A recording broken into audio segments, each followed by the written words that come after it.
All right, well, here we go. Our final talk. Be from Laura Fissel, and she's going to be talking about a pretty fantastic data set, a BLASTPol study of magnetic fields in Vela C, modeling polarization fraction and local field dispersion. All right. Is this microphone working? Okay, great.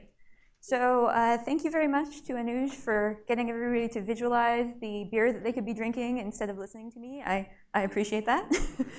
So I'll try to keep this short and sweet. So what I'm going to be telling you about is, first of all, some early results from a very sensitive balloon-borne polarimeter shown here just after launch.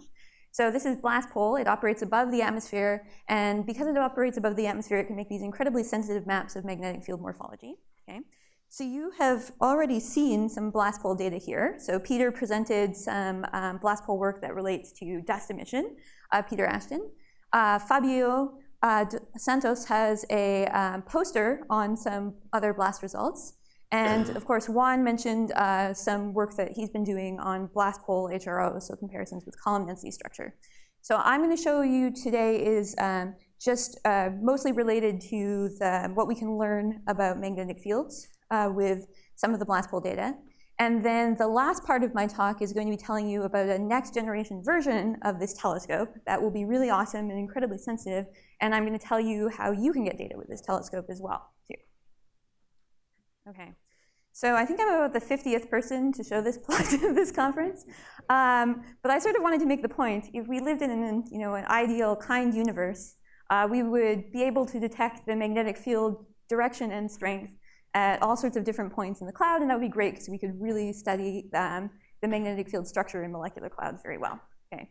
However, we don't live in that universe, and really the best that we can do is get, through Zeeman, is measure the line of sight component. And so this is really, really great, and after many decades of work by some incredibly smart people, we are finally getting a large enough sample size that we can actually start to use this to constrain magnetic field strength on average over many, many clouds. But for most clouds, we can't actually measure Zeeman. They're just too faint.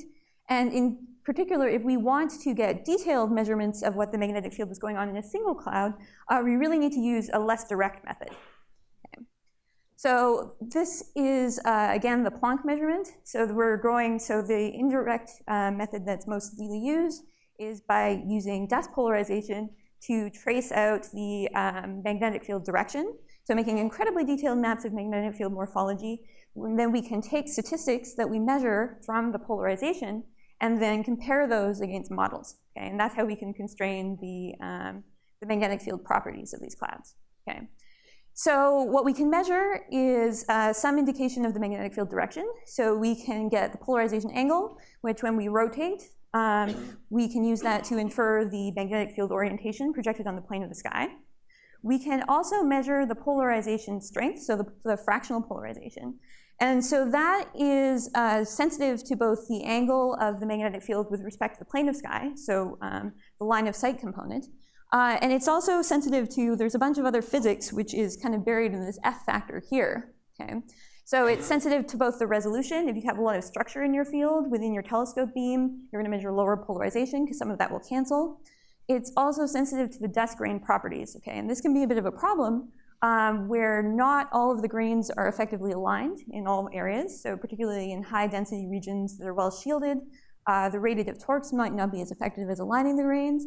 And then also you're very, very sensitive to the dust temperature. So higher temperature dust will emit more, and therefore you'll be seeing more emission, more of your polarized signal will be coming from the higher temperature regions, okay? However, you can still get a lot of information, especially if you can make very detailed maps of polarization. There's still a lot of information encoded in these maps. So Planck has done an amazing job of measuring the magnetic fields in the cold neutral medium and sort of connecting those to the magnetic fields in clouds. Okay? But for most clouds, actually, for instance, this little box here, you zoom in and look at one of these clouds. Okay? Planck actually really only has a very coarse view of what the magnetic fields are. Okay? Planck is still very much resolution limited, and so we need a telescope with higher resolution in order to really see what's going on in detail in most of these clouds. So that's where BLASTPol comes in, okay? So I'm not going to go into too much detail about the telescope, but basically because we operate above the atmosphere, we can look at the dust where it's most emissive, okay, so in the submillimeter, and we can look at it, we can basically take sensitive to all the photons between about 200 and 650 microns, okay? So our bands are 250, 350, 500 microns, and so basically you can think of us to kind of 0th order as Herschel spire on a balloon with Earth's resolution, okay? So our nominal resolution is 1 arc minute. For the 2012 data, which I'm going to be telling you about, we had a bit of a funky beam. So for the first round of papers that we've released, we've just smoothed everything to 2.5 arc minutes. So this is our main target. This is the Vela C molecular cloud. We spent about 50 hours on this map, okay? So this is, what I'm showing you here is just the Herschel map, so you can see sort of what this cloud is like, okay? It's a really interesting cloud, actually. It's not visible from the northern hemisphere because it's at a declination of -45. It's a relatively nearby GMC. It has a lot of mass, so 200,000 solar masses approximately. So it's sort of a class up in mass scale from something like Orion or Perseus. But it's actually really very, very cold mostly. So you see one H2 region up here, RCW36, but most of the cloud is actually really cold. It's sort of less than 15 Kelvin, okay? And so we can use BLASTPol to tell us about what's going on in the magnetic field in this high mass cloud, but a high mass cloud that hasn't really been affected by a lot of ionizing gas. Okay. So here's the comparison between what you see with Planck and what you see with BLAST. Okay. So on the left is Planck and the right is BLAST. And you can see that basically we see the same kind of structure. Okay. The magnetic field directions are pretty consistent. But in the BLAST data, because it has 4 times the resolution, you just get so much more detail. And so you can see a lot of interesting features. There are sort of bends in the magnetic field across the cloud. We can also go to actually try to quantify where the kind of sharp bends in the field that you see in this map are. Okay.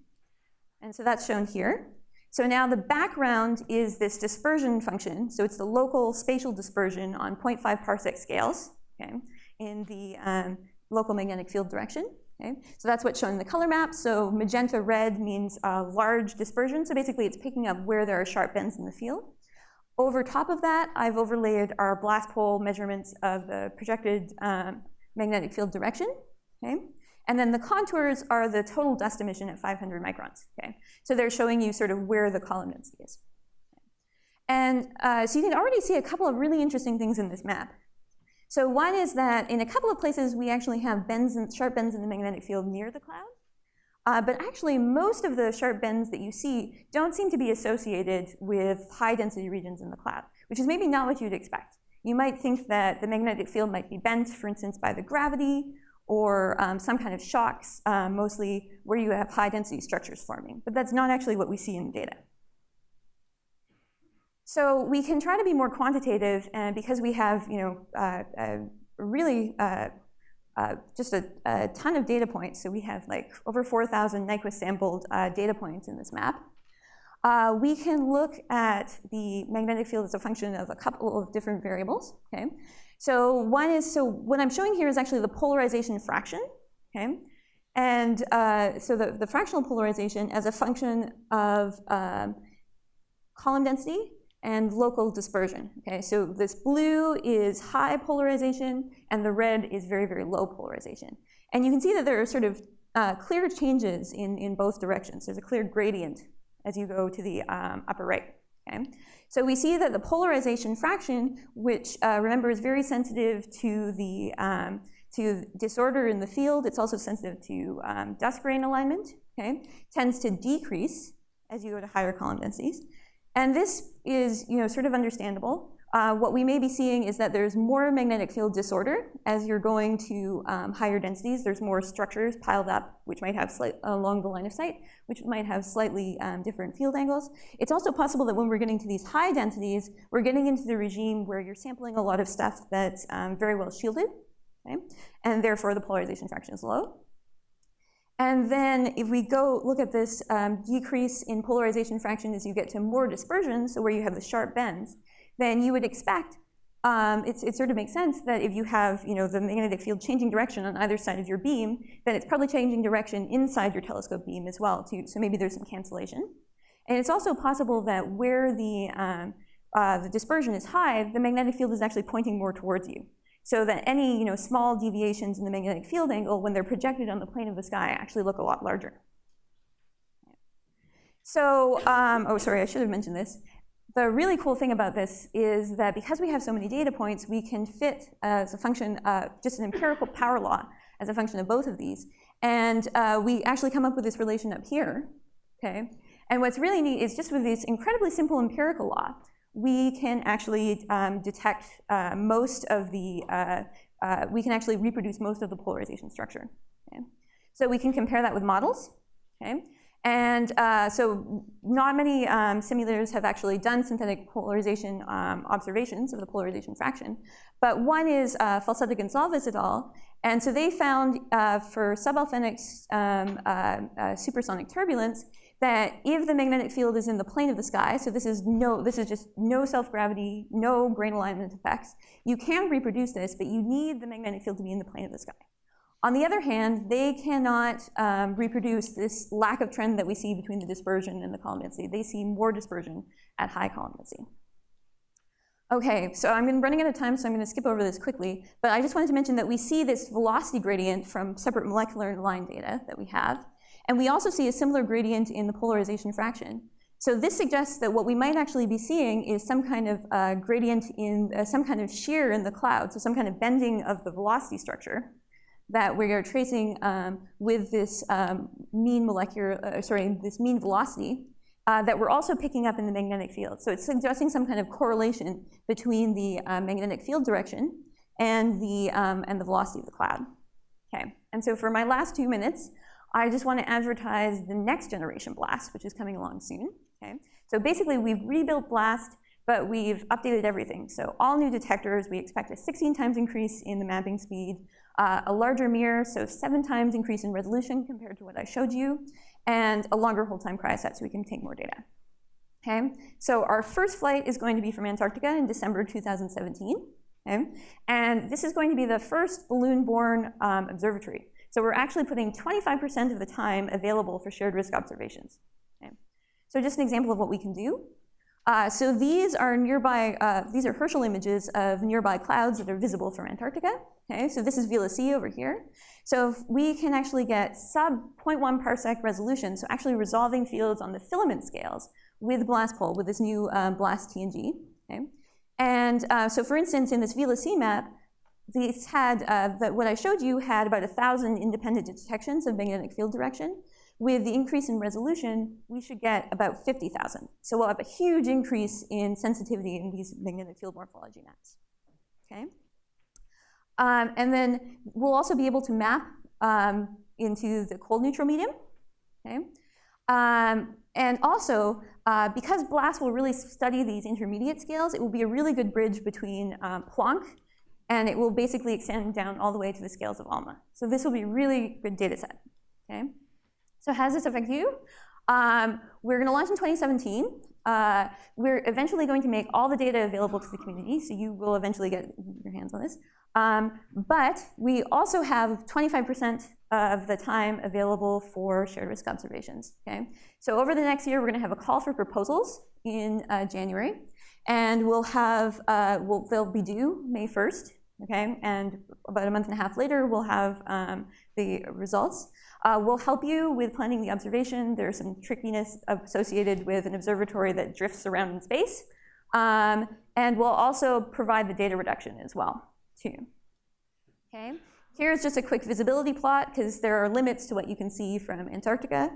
And then I guess I'm out of time, so I will just leave my conclusions out. So thank you.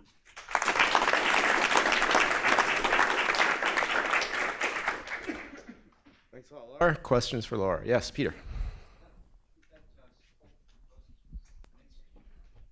It's January 2017, so it's in about 6 months. Oh, it had 2016? Oh my God.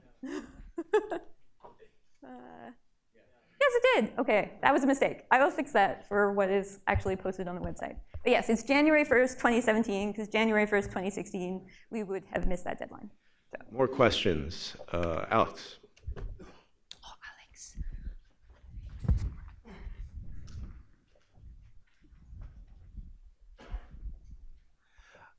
I just wonder if you take our data in Falsetto Gonzalez and simply decrease the degree of polarization at higher densities, as you correctly suggested, would correspond to what you expect because of the failure of radiative talks. Wouldn't you, at least qualitatively, have whatever you observe? Yeah, that's an interesting point, because if you are seeing, because what they're seeing is a lot of dispersion in the magnetic field on the high densities. But if the high densities aren't actually contributing much to the overall polarization, then maybe you wouldn't measure so much dispersion on high densities. So yeah, that would be interesting to do. Again, it would be lovely to put in some kind of grain alignment model into some of these simple simulations to do these comparisons. We have time for one quick question. Yes, right over there. Hi, I remember you mentioned that you find a correlation between the magnetic field and the velocity gradient. I didn't well understand that, because the magnetic field is on the plane of sky and the velocity is along the line of sight. So can you talk more about the correlation between these two quantities? Yeah, so I can talk with you after about this. I'm sorry, I went through that fast because I wanted to get to the BLAST-TNG stuff. But basically, it's not the magnetic field gradient. What we're seeing is the polarization fraction, which is sensitive to the angle of the magnetic field along the line of sight and the line of sight component of the velocity.